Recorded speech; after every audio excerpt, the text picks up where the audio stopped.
Thank you, George. And thank you, American Legion Post 72, for that presentation. We're going to move on to our featured speaker. This is Captain Douglas B. Whimpey. We're very lucky to have him here today.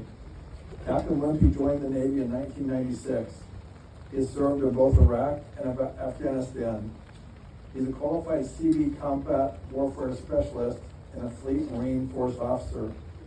His personal awards include 3 Meritorious Service Medals, the Joint Service Commendation Medal, 4 Navy and Marine Corps Commendation Medals, and the Achievement Medals. I'd like to welcome him. Thank you.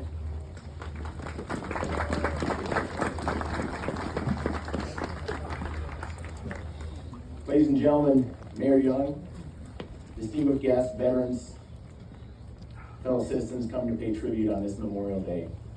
Thank you for being here, and thank you for braving the cold weather. What an honor it is to be here in my hometown of Orem, Utah. Come here and share with you all in this Memorial Day ceremony, where we specifically come to honor those who gave their last full measure in devotion to our country. And more generally, sometimes those who also wore the cloth of the nation in defending our freedom who are no longer with us. Thank you to the City of Orem for putting this on. Thank you to the American Legion, to the Army Band, and special thanks to the cemetery sexton, Dan Barrett, who provided me some information on veterans in his cemetery. Is Dan here? Dan, thank you very much.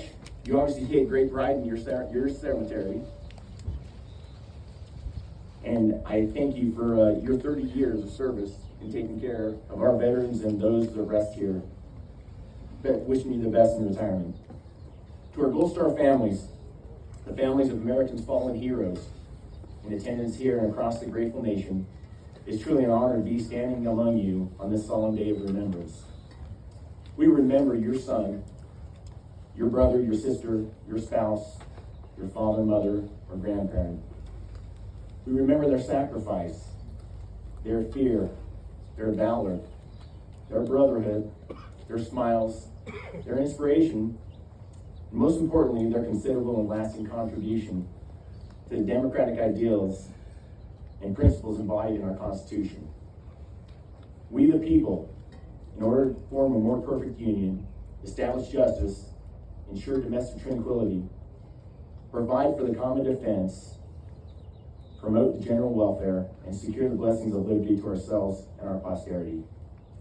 Powerful words, and if you haven't read the Constitution lately, please do so and remind yourself of the inspired values laid out in it. Those values which we defend today, and those values that people lost their lives for, that we are here to honor. Ever since 8 members of Lexington militia lost their lives in the first battle of the American Revolution, nearly 1.2 million service members have made the ultimate sacrifice in defense of our great nation. In this Orem cemetery, there are over 2,000 veterans who are buried here, albeit most who didn't pass during their service, but sometime after. People we honor today, like Frank Stoddard and Terrence Carlson, who fought in the Army in the Korean War. Marty Coburn, who fought in the Navy in Vietnam, who we laid to rest only a few months ago. And some other local heroes from Orem, resting in other cemeteries, who I personally and particularly want to honor on this Memorial Day, who are also from Orem, Utah. Marine Lance Corporals Nigel Olson and Carlos Aragon, both graduates of Mountain View High School, lost their lives in 2010 in Afghanistan. And Navy Lieutenant Jeff Ammon, who also was killed in Afghanistan in 2008, whose mother I had an opportunity to present the flag that I flew on the day that he was killed. So my job in the Navy is building things. I'm a civil engineer by trade. I became interested in construction growing up here in Orem, and I learned the great satisfaction you get from building. I earned my bachelor's in civil engineering here at BYU, and then my master's at Stanford University. And I learned I can design, I have the ability to design things, anything from houses to tall buildings that can withstand strong seismic forces or winds. But I also learned that that's not my passion.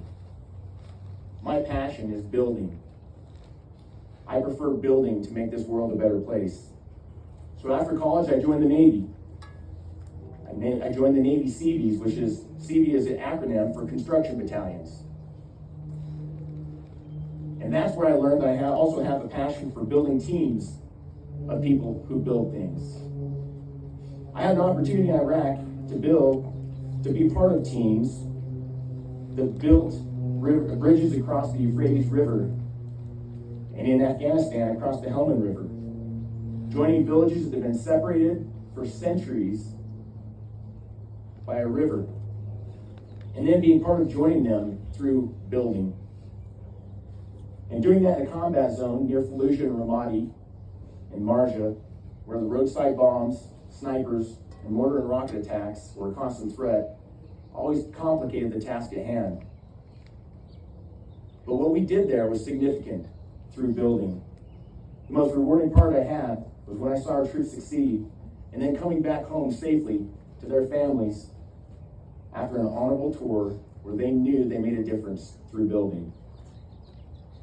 These troops were inspirational and worthy of our thanks. They all voluntarily raised their right hand and swore to support and defend the Constitution of the United States against all enemies, foreign and domestic. They deployed in combat and fought for our nation's values and made a lot of significant sacrifices in doing so. War is ugly. War changes even the strongest of people. And I'd be remiss if I didn't recognize that many of our warriors came back after suffering incredible wounds, some physical, some mental. So if you know someone who's fought, please keep giving the love and support to those people that they may need. Today on Memorial Day, it can be particularly hard as we remember those friends and brothers that we've lost. We can't afford to lose any more to the war within. But I will tell you that my experience is many came back stronger. Those who say today's youth are different from previous generations, I say you are right. They are in the fact they have different interests, they learn in different ways, and they may not speak just like you and me in their acronyms and texting and abbreviations. But with good teachers, inspiring leaders around them, and a cause to fight for, they can be, and many times are, just as heroic as service members of previous generations. The term hero is thrown around all too often today, even at times offered to those of us in uniform just for wearing the uniform. The truth is, most of us aren't heroes, but I've known and I've served with a few, as most of us have. While service in the military, where some say that we write a blank check made payable to the United States of America for an amount up to and exceeding our lives, is certainly admirable and involves a great deal of sacrifice. That alone doesn't make a hero. Today we're here to honor true heroes, those who laid down their lives for our country. Greater love hath no man than this, that a man lay down his life for his friends. Those we honor today, the true heroes, didn't have the fortune of coming home, being with or creating their families, or having the opportunity to walk with us today. They're the true heroes. I'm reminded of the words of former President John F. Kennedy, who in a Memorial Day ceremony in Arlington National Cemetery said, and I quote, "These quiet grounds, this cemetery, and others like it around the world, remind us with pride of our obligation and our opportunity. Our obligation is to give a voice to the fallen, to remember and honor them, and share their memories and sacrifices and heroism. Our opportunity is to use this day to inspire new generations to understand the freedom they've been given, to grasp how and why it's theirs, and to dedicate themselves to pass it on to future generations. They need to understand there's a very human cost to freedom, but that cost is worthy of our efforts. We are forever in debt to those who gave their lives in defense for our nation, its values, and our freedom. So let us commit on this Memorial Day to fulfilling our opportunity through building upon the sacrifices of so many who have given us the chance to live in this great nation. Let us build by continuing to remember the price that's been paid for us to have the inspired republic we live under. Let us build by remembering those who have sacrificed to give these freedoms to us, and those veterans who we come to honor around us in the cemetery today. Let us build by continuing to uphold our nation's values and principles, whether through public service, law enforcement, diplomatic roles, military, somewhere, contributing to our community, even just coming and providing support as you are all doing today for a very cold and wet day. Let us build by, as Governor Cox mentioned in his most recent State of the State speech, stop giving up on the idea of America, despite today's ugly national discord. Let us build by avoiding the division that ultimately undermines this fragile democratic experiment. That division only weakens us as a nation and as a people.